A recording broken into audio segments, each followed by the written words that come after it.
আসসালামু আলাইকুম সবাইকে।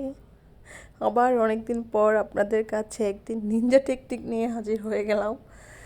আসলে এই রুমাল ভাজ পিঠা কিংবা আমাদের দেশে বলে ছিটা রুটি, এটা বানানো খুবই একটা ঝামেলার কাজ এবং বিরক্তকর কাজ। আর হচ্ছে একটা একটা করে বানাইতে হয়, মানে একটু মানে সময়ের বিষয়। আর ছিটা দেওয়ার সময় তো হাতে বারবার ছিটা আসে, হাতের উপরে ফোটে।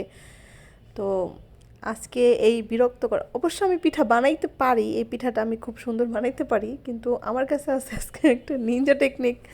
আমি এখন আজকে এই বোতল দিয়ে এই পিঠাটা বানাবো। অবশ্য বোতল দিয়েও হয়, মোটামুটি পিঠাটা তৈরি হয়, খারাপ হয় না, ভালোই হয়। তবে হাত দিয়ে বানাইলে আরও বেশি সুন্দর হয়। তবে বোতল দিয়ে বানাইলে খাওয়ার যোগ্য এবং সময় স্বল্পতা আর কি। তো সুন্দর মতোই বোতল দিয়ে বানানোর কারণে হচ্ছে খুব সুন্দর মতো খুব তাড়াতাড়ি বানিয়ে ফেলছি। অনেকগুলো পিঠাই একসাথে হয়ে গেছে। 10 মিনিটও মনে হয় লাগেনি আমার, প্রায় 25 থেকে 30টা পিঠা। 10 মিনিট না, 5-7 মিনিটে আমার হয়ে গেছে অনেকগুলো পিঠা। তো আমি আবার পিঠাটা বেশিক্ষণ রাখি না, সিদ্ধ হয়ে গেলে উঠায় ফেলাই। বেশি শক্ত ভালো লাগে না, নরম নরমই ভালো লাগে, তাই সাথে সাথে ঢাকনা উঠানোর পরেই তুলে ফেলি। কিন্তু ঢাকনা উঠানোর পর যদি একটু রাখা হয় তাহলে হচ্ছে পিঠাটা সুন্দর মতো উঠে।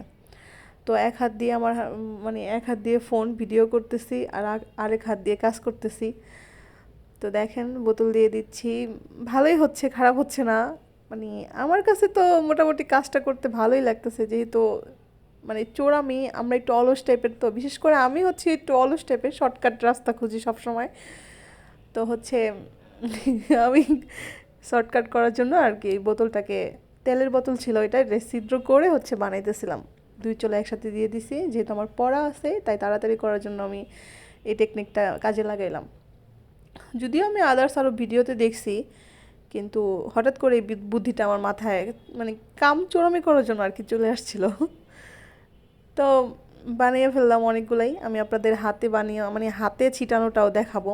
অবশ্য হাতে ছিটানোটা একটু কষ্ট করি, কারণ যখন এটা ছিটাইতে যায় তখন ছিটে ছিটে যে ইয়াগুলা, আমাদের যে চালগুলা যেটা ইয়া হয় নাই, ওইটা হচ্ছে ফুটে ফুটে শরীরে লাগে। তো ওই জিনিসটা খুবই কষ্টদায়ক। তবুও দেখেন, হাতেও বানিয়ে দেখাচ্ছি আপনাদের। এটা দিয়ে নেই কারণ এটা চুলা খালি পড়বে, এই কারণে দিচ্ছি। হাতের করার জন্য আমার হাতটা ক্লিন করতে হবে। তো হচ্ছে দেখেন, একটা দেই একটা উঠাই। এবার দেখেন হাতে দিচ্ছি। তো হাতে দেওয়াটা সুন্দর হয়, তবে আমি যদি আটাটা আরেকটু ঘন রাখতাম তাহলে হচ্ছে আরও সুন্দর করে দেওয়া যেত। তবে আমি আটা ঘন করলে হচ্ছে মানে ওটা জাল মানে কেমন জানি পিঠাটা নরম হয়, ভালো হয়, তবে ওটা আমার মানে ঘনটা, বেশি ঘনটা দিলে আমার কাছে কেমন জানি ভালো লাগে না, কারণ একটু ঠান্ডা হলে ওটা শক্ত হয়ে যায়। আর একটু পাতলা করে যদি গোলাটা করি তাহলে হচ্ছে একটু মচমচা থাকে, ওটা খেতে ভালোই লাগে।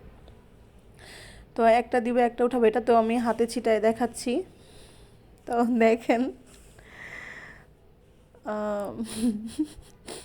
যাই হোক, আপনারা চাইলে এই টেকনিকটা কাজে লাগাতে পারেন, যেহেতু যারা কামচোরামি করতে চান আর কি, সময় বাঁচাইতে চান, তাদের জন্য এই টেকনিকটা পারফেক্ট। তো হাতে ছিটাচ্ছি, ভালোই লাগে, তবে হাতে ছিটানোটা দেখতে নকশাটা খুব সুন্দর হয়। বোতলে ছিটানোটা আর কি গড়ায় গড়ায় একসাথে আইসা পড়ে, তো এই কারণে বোতলের নকশাটা অত সুন্দর না, তবে সুন্দর পাতলাই হয়, মচমচাও হয়, বোতলেরটাও ভালোই হয়, তবে নকশাটা একটু আলাদা দেখেন। তো যাই হোক, টেকনিকটা কাজে লাগানোর ইচ্ছা থাকলে করিয়েন। আজকের মতো বিদায় নিলাম, আল্লাহ হাফেজ।